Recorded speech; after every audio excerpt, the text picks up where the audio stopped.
Hi, my name's Louise Allcroft. I'm Director and Co-Founder of Complement Genomics Limited, but we're also known as DadCheck Gold. We've been doing paternity testing for solicitors, social services and members of the public for in excess of 15 years now. And today's session is going to be on DNA testing and immigration. So, just to give you a brief overview of what we're going to be discussing over the next 10-20 minutes, is what is DNA testing and why do we need it? Specifically regarding immigration, the evidence that is required for proof of biological relationships. So what we're going to look at there is passport applications and visas. These seem to be the main two areas of DNA testing that we get asked to be involved in, certainly from members of the public. The legal aspects of DNA testing, so conducting the test, so specifically areas of consent and involving children, parental responsibility and who has it. We'll then cover how we actually do the DNA test, so we'll cover a little bit of the work that we do in the laboratory and also the interpretation and provision of the final results report. So what is DNA testing and why do we need it? So first of all, DNA is deoxyribonucleic acid.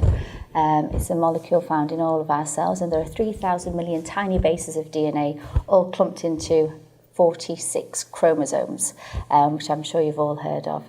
All of our DNA is different. We're all very different people, and it's our unique recipe that gives me blue eyes, makes me female, and other individuals male with brown eyes and various other things as well. Everybody's DNA is different, like we said, unless you're a genetic clone of each other, and therefore you'll be classed as an identical twin. And when we're looking at identical twins and their DNA profiles, we cannot distinguish one from the other. Okay, all individuals will inherit half their DNA from their biological mother and half their DNA from their biological father. Now, as I said before, we have DNA stored in 46 chromosomes. We're actually separated into 22 pairs, and then the final two are your sex chromosomes. If you're a male, you will have an X and a Y, which you'll see on this slide. The largest of the two is the X chromosome. That small little thing at the bottom is the Y chromosome. If you're female, you will actually contain or have 2 X chromosomes. Now, the next slide is just for interest purposes, really, but that behind us is a karyotype, and this is a female karyotype. You can see the X chromosomes down in the bottom right-hand side, and these are chromosomes paired up, so you've got your 22 pairs of chromosomes numbered 1 to 22, and you can see they go down in decreasing size. So chromosome 1 is the largest, going all the way down to chromosome 22, and then you've got your sex chromosome there. So you can see all different, even just with the staining that we use, you can see they're all slightly different, even at the stage on the macro stage. But what we're looking at when we're doing DNA profiling is the individual bases, and the bases are known as A, C, G, and T, and how they're all put together. So what we can use DNA testing for? Well, because we obviously inherit half our DNA from mum, half our DNA from dad, we can use the amount of shared DNA between individuals to ascertain whether or not they're actually biologically related or not, and also how closely biologically related they are.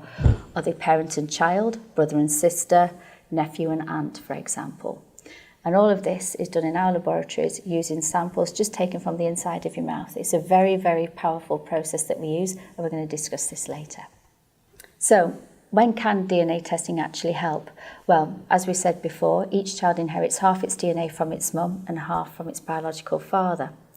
So by looking at the DNA profile of an individual, we can ascertain how much DNA it has in common with this person believed to be its biological parent. And we would expect a parent to match a child at every single region of DNA that we test. When you go across pedigrees, so you're looking at brothers and sisters, aunts and uncles, or even grandparents, you will still share a high degree of DNA with your extended family.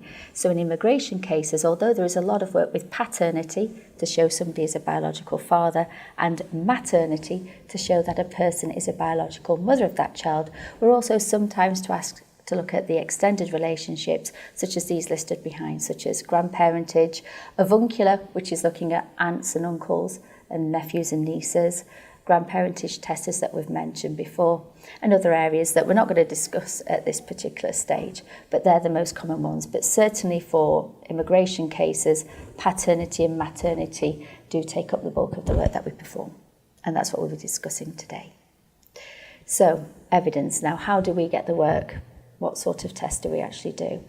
Well, most of the time, most of the cases come to us usually from the families themselves. The gentleman is based here in the UK and has usually received a letter.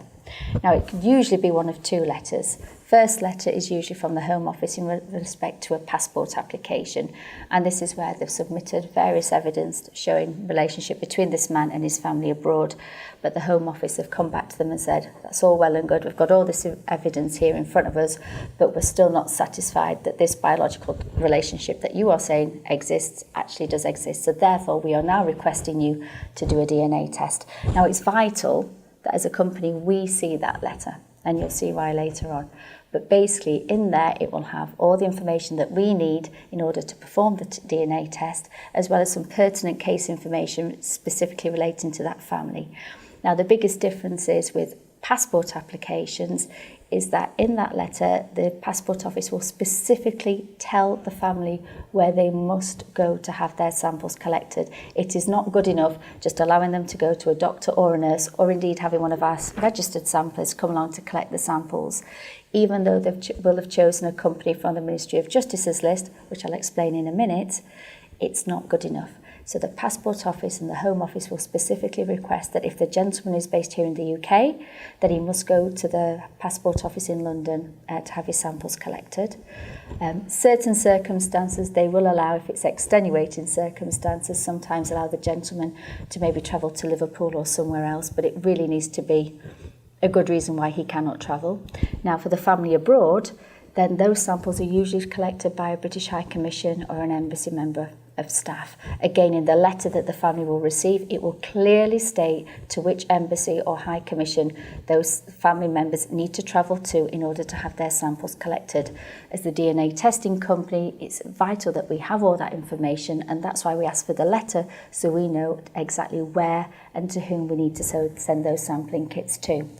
Now, in the relation to visa applications, similar letters will go out, but this time usually what happens is that the family use the DNA test itself to support their application. With the passports, it's been requested evidence from the Home Office. The visa is purely to add as evidence when they're putting a bundle of information to the Home Office. So it's slightly different requirements, and that's why for as a DNA testing company, it's really useful and, to be honest, quite critical that we see those letters so we know exactly what we're dealing with, so we do the work exactly as stipulated in those letters, so it doesn't cause any problems further down the line for the family. These processes are lengthy enough as it is, and if at the last stage where they're requiring the DNA test, the last thing we want to do is cause any delays when we really don't need to. So just to summarise regarding the passport applications as opposed to the visa applications, when a client is requested to provide evidence of a biological relationship existing as part of a passport application, then the Passport Office will stipulate exactly where the family need to go to have their samples collected. As we said, usually if they're based in the UK, this will be London. If it's abroad, it's usually at a British High Commission. For example, if it's Pakistan, it will be the British High Commission in Islamabad, for example. For visa applications, the DNA tests are usually used as supporting evidence. So they haven't been requested or told that they need to have a DNA test done, but often it's recommended by their representative or their solicitor to say, let's get all this evidence together, and in addition to that, let's get the DNA test done, because this is extra documentary evidence to show that you are indeed related as mother and child, father and child, etc. In those particular circumstances for visa applications, DNA testing is not absolutely necessary, but it's in support. And in those particular circumstances, all the family need to do is, again, choose a company on the Ministry of Justice's accredited list, which is published every year by the Home Office. You can find that on their website. Just search for parentage testing or DNA testing, and you'll find the most recent list that is updated every single year. Okay, all they will need to do is choose from one of those companies, contact them, and then arrange for their samples to be collected either by a doctor or a nurse, or indeed a registered sampler. It's a fairly simple process. The passport is a prescribed process, and the Passport Office will not accept results of DNA tests, although they may have been undertaken by a company on the Ministry of Justice's list, if those samples have not been collected as requested by the Home Office, either at the Passport Office in London or at one of the High Commissions abroad. That's the critical difference between these two types of tests. Other than that, technically, or what happens in the laboratory, they are absolutely identical. So also there is some information about the different tier systems regarding UK visa applications. The ones that we tend to get mainly are the tier 1 and tier 2 applicants, but it does go down to tier 5, which has 6 different sub-tiers of temporary worker. More information on that is just based on the slide behind me. But like I said, most of the ones that we do are the tier 1s and occasionally tier 2s.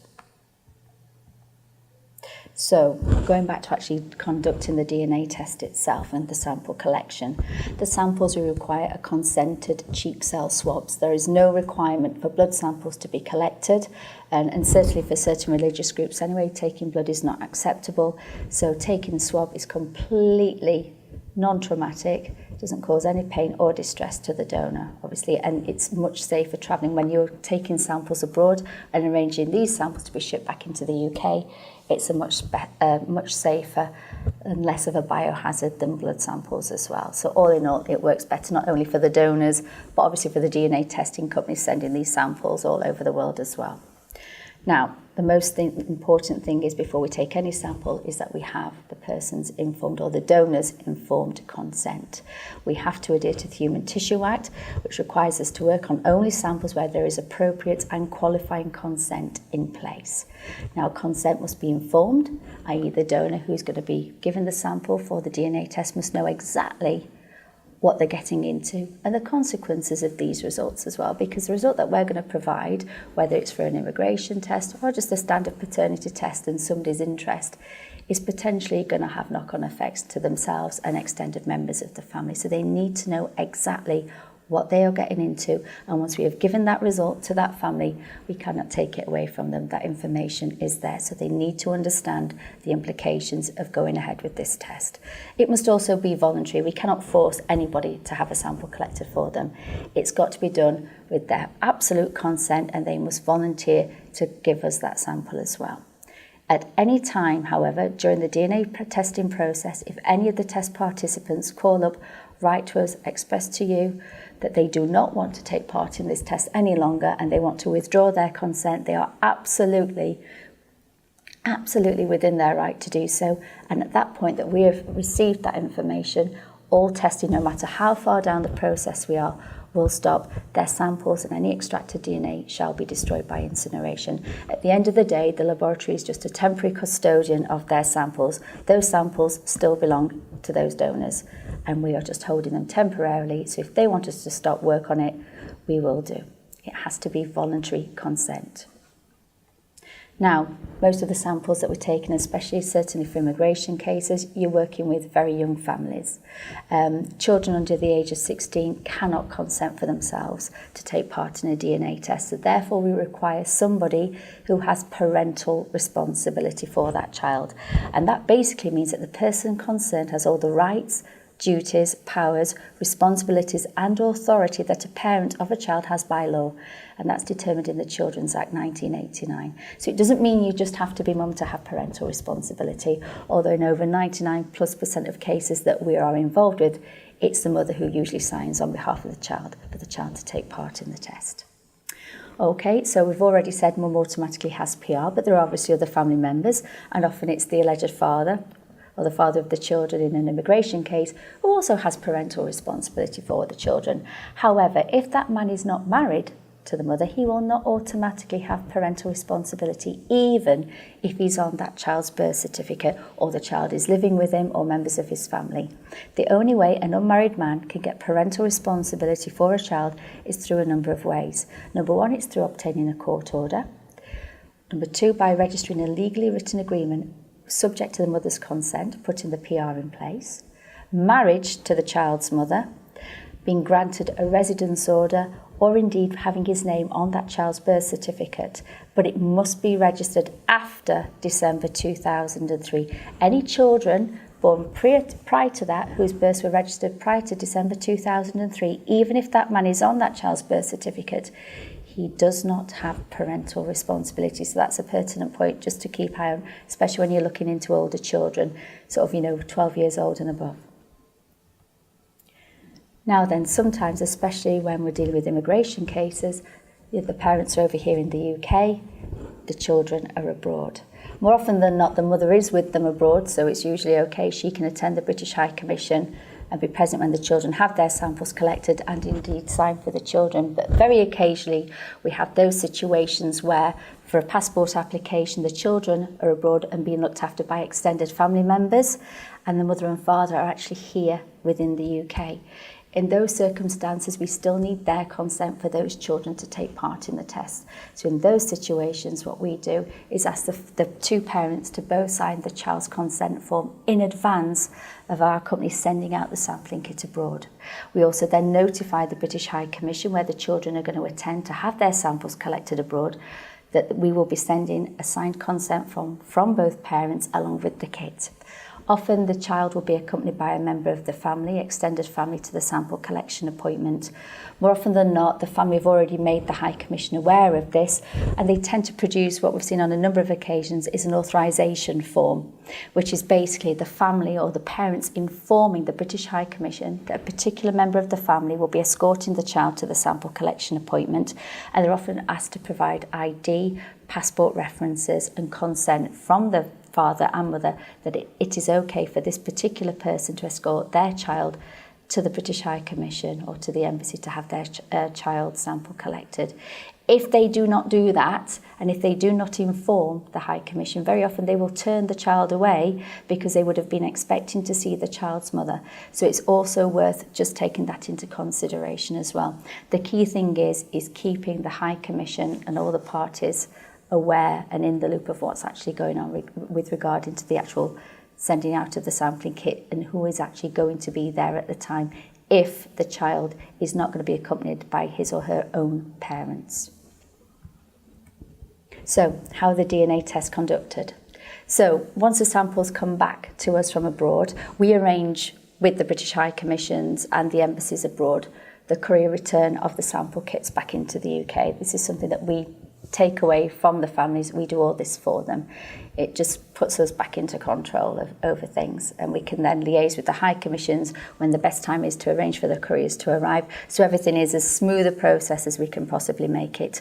Once they come back into the lab, obviously some of these samples may have been hanging around, with all due respect, for maybe a week or so because they've been travelling from abroad, so it's very important that we do a visual inspection on these swabs to make sure they are suitable to go into the laboratory. Any that look slightly discoloured or not, as we would say, of an appropriate quality, we would immediately inform the family, or if it's a solicitor, the solicitor involved with the case, inform them of our concerns and then agree a way forward. Usually we will still process the samples, but it's always a good idea to bear in mind that potentially resampling may be required. Very, very, very, very rarely that does occur, but it's always best to keep people informed at the time to cause any problems further down. Now, once the samples come in, we check all the consent forms that have been correctly filled in, and usually with the British High Commission, certainly abroad, they bring in a medic, usually sometimes once a week, sometimes as many as twice a week, for the busier High Commissions such as Islamabad to come in and collect the samples from the family members. We expect to see their signatures and their certifications on the back of all the photographs, and that they've taken the samples correctly. Once it's gone through into that stage, we then allow the samples to go into the laboratories for processing. And when we mean by processing, that means we take the swab containing the cheek cells, we release the cheek cells just by suspending them in a little bit of water, we burst them open and extract the DNA. Now the next stage is we take those fragments of those cells containing the DNA. Now in each cell there is 2 copies, if you like, of every single gene. Now what we want to do of every piece of DNA is that is not enough for us to work with. So what we do is we take that DNA through a process of amplification. And what we do, we take it from maybe 2 copies per cell up to in excess of 14 million by a very clever process called PCR. That's polymerase chain reaction. Okay, I won't go into the ins and outs of it at the moment, but just believe me when I say it's like chemical photocopying. Very cleverly done, and what we do while we're sort of increasing the copies of DNA in our tube, as it were, so we can analyse it, is we're adding tiny little fluorescent tags to the areas of DNA that we are interested in. Okay, so then at the later stage, we can actually visualise these areas on one of our machines and look at the profiles and actually ascertain whether or not these individuals truly are related as father and mother and child or not. So, once the samples come out of the laboratory and they're run on the machines, we generate a DNA profile. Now, the profiles, as I said before, we look at 15 regions of DNA. Okay, and these are regions of DNA that are very variable between individuals. They were discovered in the late 1980s, early 1990s by a gentleman called Professor Sir Alec Jeffreys. And in the old days, we thought there were about maybe 100,000 genes floating around in our genome, and that most of the DNA that we had, all those 3,000 million bits of DNA, were actually useful coding regions. Well, surprise, surprise, about 20 years later, we found out that we've maybe only got maybe 30 or 40,000 genes. The rest, we thought, was just junk. But as it turns out, some of these regions are really useful because they are very variable between individuals. And these are the regions that we look at when we're looking at somebody's DNA profile, because some of them exist as repeats. And these are just little chunks of DNA, and we break them down to the basic bases, A, C, G, and T. And they could be repeated as ACCT, ACCT, on and on and on. You may have 14 copies of that, but when you look at me, I might have 15 copies of that particular region, and so on and so forth. But obviously, if you're related to somebody, then if you've got 14 at that particular region, your mother may have 14, so you got the 14 from your mother. So these little areas are really, really useful. They're known as loci or markers. And the different forms of them are known as alleles. And at each particular marker, so each little region of the chromosome that we're looking at, you have 2 potential alleles at each of those regions. One comes from mum, one comes from dad. So when you look at the profiles behind us, you've got a profile of child 1, who we're referring to as John Doe, and child 2, who we're referring to as Jane Doe. You'll see all these little regions. It looks like a bit like an ECG behind me. There's lots of little peaks. And if we look at the first one, for each of them on the top left, you'll see there's a little marker called D3. Now, for John Doe, child 1, he is 1618 at that particular locus, that particular marker. And Jane is 1818. Okay, so Jane will have inherited an 18 from her mum and an 18 from her biological father, and that's why you're seeing a single peak. It's quite tall compared to the other ones, and that's because she's got 2 copies of the same size piece of DNA, so it just shows as a really high single peak. When you look at John's, you've got 1618, so he's got 16 either from his mum or his dad, or the 18 from his mum or his dad. And when we look at the profiles later on, you'll be able to see which has come from there. So all of these little peaks are all the different regions of DNA, or the 15 regions of DNA, the autosomal loci, i.e. non-sex chromosomes markers, that we are going to analyse to ascertain whether or not these individuals are related or not. Now, if you also look at the bottom of both of their profiles, if you look at John Doe, you'll see an XY, quite high peaks, and that shows that he is male because he's got the X chromosome, single copy, but he also has a Y chromosome. In Jane, you can see that she has just a single peak of an X, and that's because she's got 2 copies of the X chromosome, but because it's the same size, you just see it as one peak, it's sat on top of each other. And here are the 2 fathers. We've put 2 fathers forward here as an example. But similarly, you can see the profiles if they've been separated out. For John Smith, for the first father, you can see you've got a 1617 at that marker we discussed, the D3. And in alleged father number 2, a gentleman by the name of Mike Jones, you've got a 1518 there. So at this moment in time, I suppose Mike's looking the better candidate than John. So with immigration tests, usually you do need to include the mother. Okay, certainly for passport applications, it's again vital that you actually read the letter and have access to that letter. And like I said earlier, we always ask the client to forward this on to us because it tells us exactly who the Home Office and the Passport Office are requesting us to test. And 99 times out of 100, they will always ask for the mother. And to be honest, most British High Commissions abroad will expect to see the results of a maternity test in addition to the paternity test. Okay, so in those particular situations, whether or not she wants to take part or not, she really needs to, because we do need to show that she is also the child or the children's true biological mother. But just going back to say, well, why do we need mums involved? Because for visa applications, it might be that they just want to show that a particular gentleman is related to this particular individual over here in the UK. And they're not requesting that the mother takes part, but it's really important that she does if she's available and willing to be tested, because it makes the results that we produce at the end of the day so much more conclusive. And what we want as a laboratory is a black and white result as opposed to one that has a few grey areas. What we want is really good statistics in favour of paternity. And when we mean good statistics, you want something ideally over 99.999% in favour of this person being the biological father of this child or not, or conversely, the mother being the mother of this child or not. So if you look at the table behind us, we have results here of what we call an exclusion. So the results of this particular test that we've undertaken on alleged father 2 and child 1 and child 2 are showing that this man is not the father of either of these 2 children.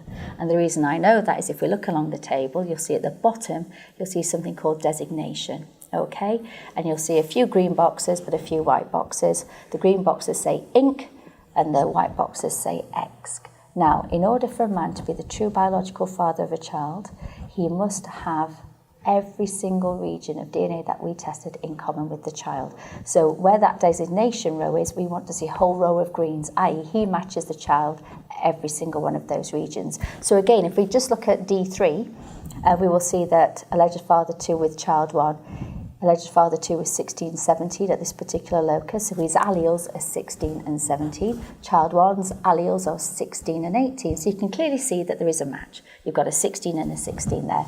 So just jumping on from there, therefore the child, 18 in the child, must have come from the child's biological mother.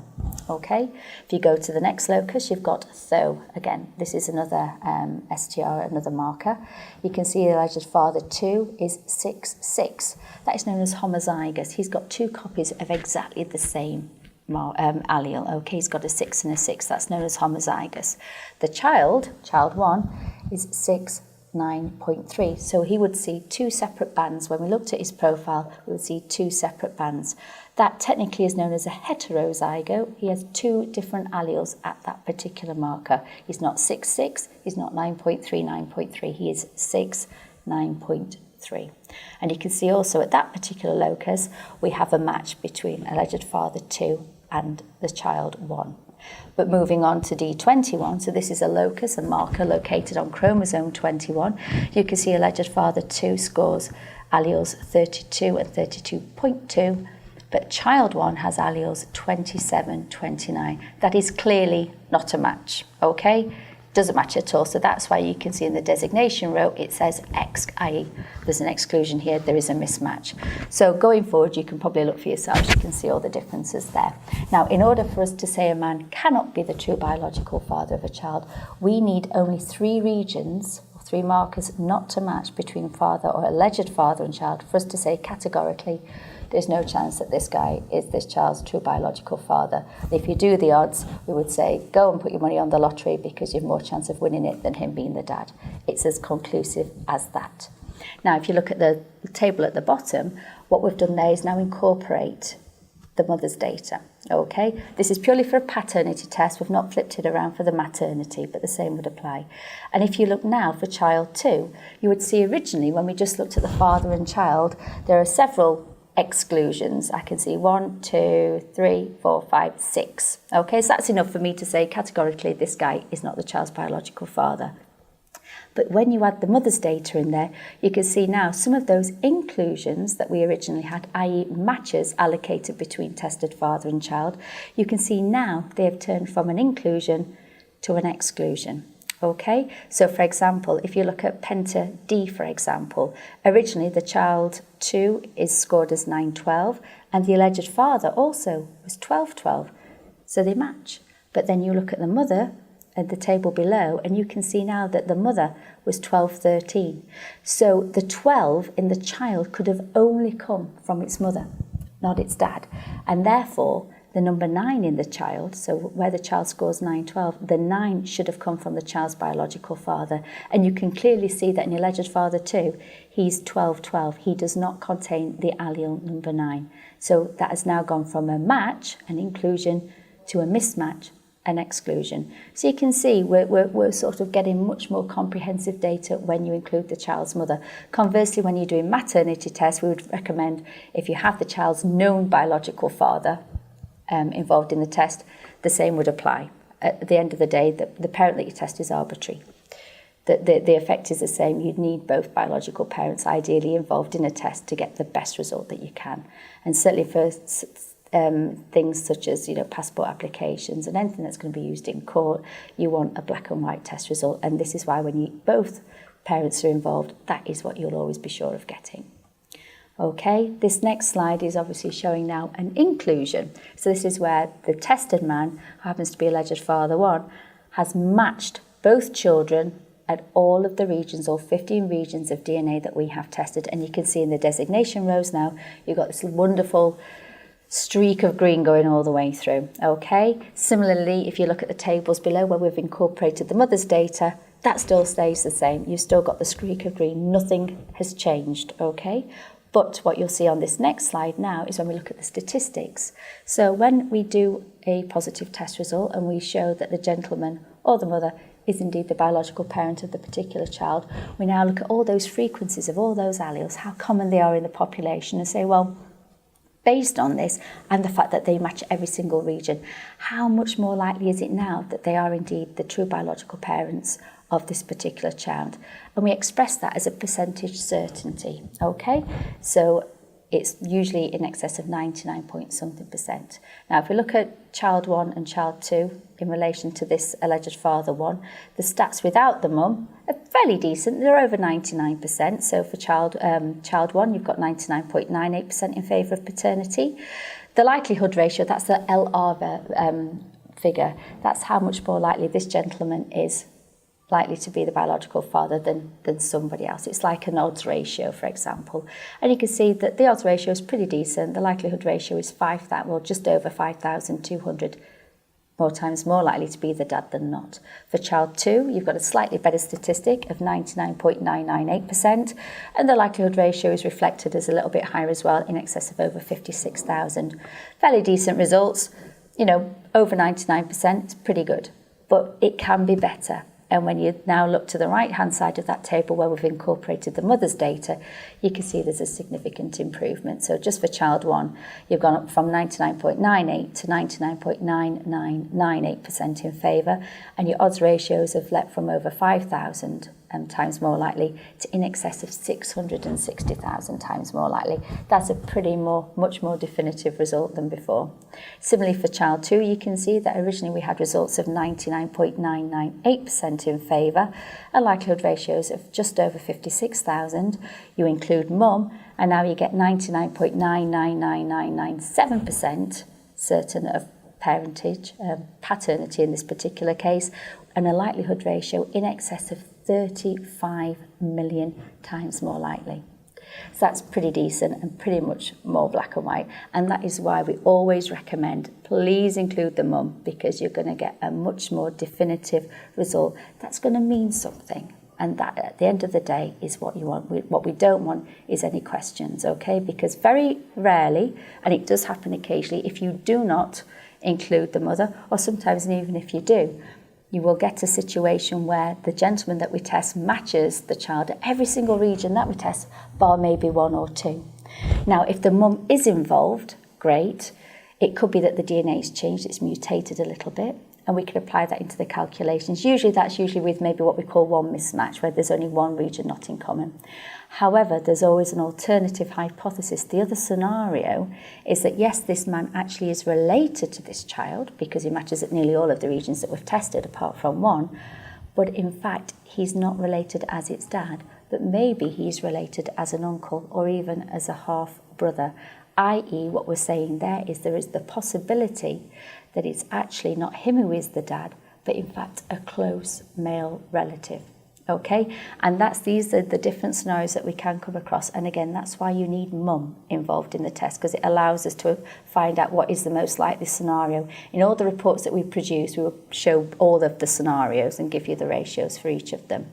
In those cases where mum isn't involved, you have the added complication of, although yes, it might be his DNA has mutated and he is the dad still, but the stats will not be very good because we've not included mother. It could be that, yes, he is related to this child, but not as its biological father, i.e., like we said before, it could be a close male relative of his. But now, thirdly, And more frustratingly is because we haven't included the mother in the test, it could be that this gentleman actually isn't the child's father, but because the mother hasn't been involved in the test, we've actually allocated matches between father and child, which wouldn't have been matches if the mother had been involved in the test. And that is why we cannot say it enough that mother really should take part in the test. It just stops all those additional questions being raised when they really don't need to be. What you also notice as well, just to go back onto the stats that you're looking at the moment with the two children, is you'll notice that the statistics are different. So child one, slightly worse statistics, 99.99998% in favour of paternity. For child two, you've got 99.999997%. Now, some of the questions were asked is also, well, does that mean I'm more of child two's father than child one because the statistics are so much better? No. At the end of the day, you match the child at every single region of DNA that we test, full stop. That makes you the biological father. Those numbers are arbitrary. It's all based on particular allele frequencies, and what it is that for the child, or child two in this case, is exhibiting a better statistic, a better number of nines after that 99%, is because the child and the father are sharing maybe one or two alleles, sort of regions, within the DNA that are a lot less common in the population than others. And that all has a factor to producing the final statistic. So again, that also explains why in the reports that we produce for clients, we keep them simple. We clearly state who took part in the test, what their presumed relationship is, and what the result is. Either yes, you are, or no, you are not. Full stop. We do not produce or give you the allele frequencies, the allele designations, or indeed the profiles, although they are available on request, because we find this often adds to the confusion, especially where you're doing multiple children, because people try and take it upon themselves to work out all the frequencies themselves, and it causes more confusion than help, to be quite honest. So the tests that we produce and the reports that we produce clearly just state what the family need to know, and also what is required by the Passport Office and the Home Office as well for the visa and the passport applications. So in addition to doing paternity and maternity, occasionally with some of the immigration, or particularly with the visa cases, to be quite honest, you also get the sibling tests, which is ascertaining whether or not two or more children are actually related as full or half siblings. Usually we're looking at full siblings here, to be quite honest.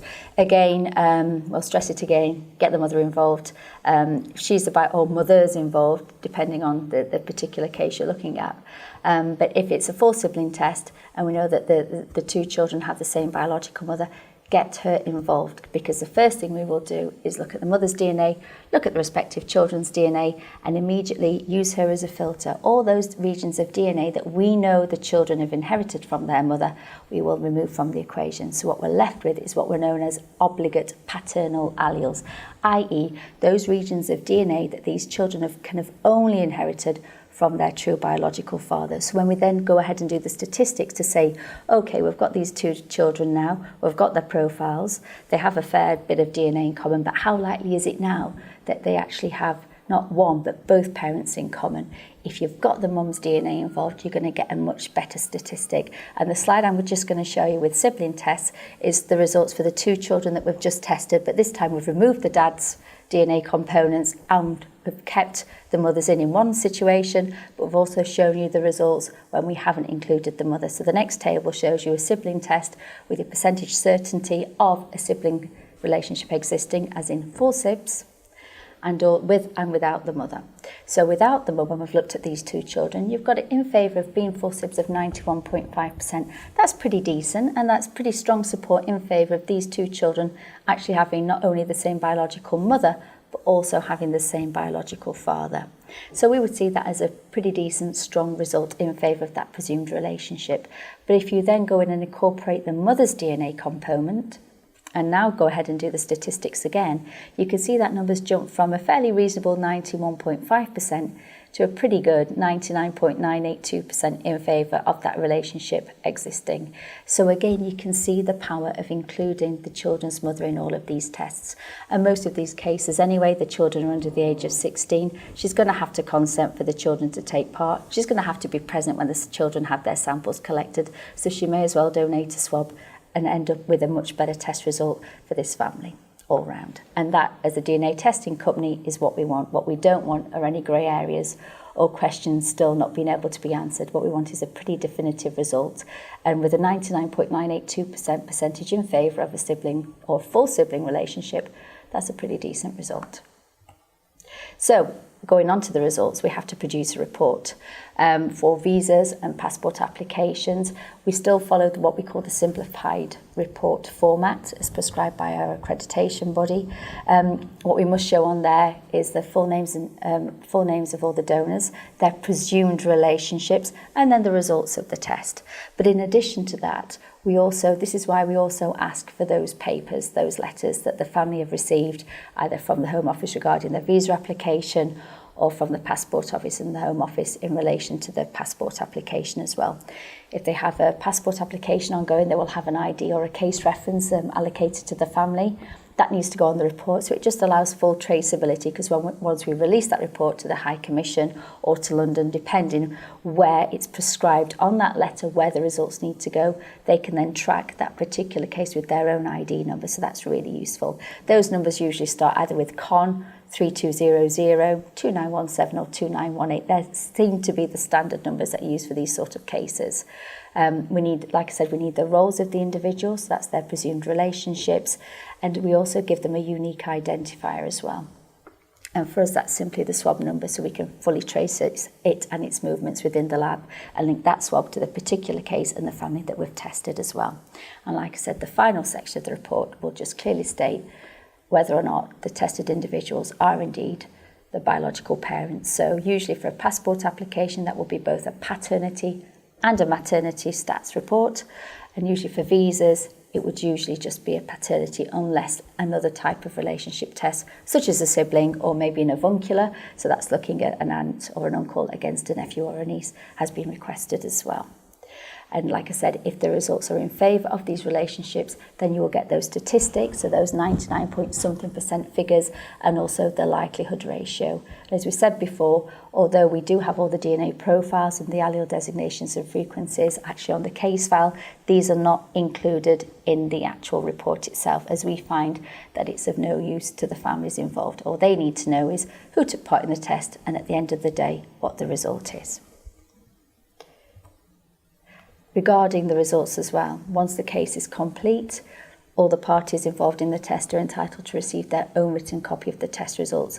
Usually for a passport application, this goes to the actual ordering party, which is usually the gentleman and his partner. But also, again, in that letter that we keep referring to from the Passport Office, they will tell us exactly where the results need to be sent. So whether it's to the London Overseas team or if it's direct to one of the British High Commissions abroad, it's usually done by email. But in addition to that, as well as them wanting to actually see the physical results report itself, establishing or not the existence of that biological relationship, they also expect to see all the certified photographs of the donors and copies of the consent forms and the forms of ID that the family presented at the time the samples were collected. They are all scanned as a bundle and sent solely to the Home Office and the Passport Office. For visa applications, what we tend to do, because the DNA test is used in support of an application going through, as opposed to the family being ordered to have the DNA test, in respect, as in respect with the passport applications, what we tend to do there is either provide all of that information, so that will be the report, the IDs, the certified photographs and the consent forms, either direct to the family themselves as a hard copy, or if they're being represented by a solicitor or some other form of advisor, then all of that would, with the family's permission or at their request, sent direct to the solicitor so they can put that together as a bundle to be submitted as one to the Home Office as well for review. We keep all of the reports and all of the case paperwork for 1 year following sending out of that final report. After that, we absolutely have to destroy that by shredding, and that's in compliance with the Data Protection Act. Now, most people want to know what we do with the DNA and the swabs themselves. We keep them for 3 months. After that time, again, we are obliged to destroy them by incineration. We can keep them up to 6 months in line with the Data Protection Act, but we see 3 months as more than adequate. If somebody is going to contest a result, you would hope that they would certainly do it within 3 months of actually having the report. But that's what happens, and that's what we do. So thank you for listening today. I hope that you found this short presentation of use and of interest. If you have any questions or you want to look into it for yourself, you can find more information on our website, www.dadcheckgold.com, and you can also download one of our ebooks, which is DNA Testing for Professionals. But once again, thank you very much for listening. Hope you found it useful. And on behalf of my company, Complement Genomics Limited, trading as Dad Check Gold, thank you very much.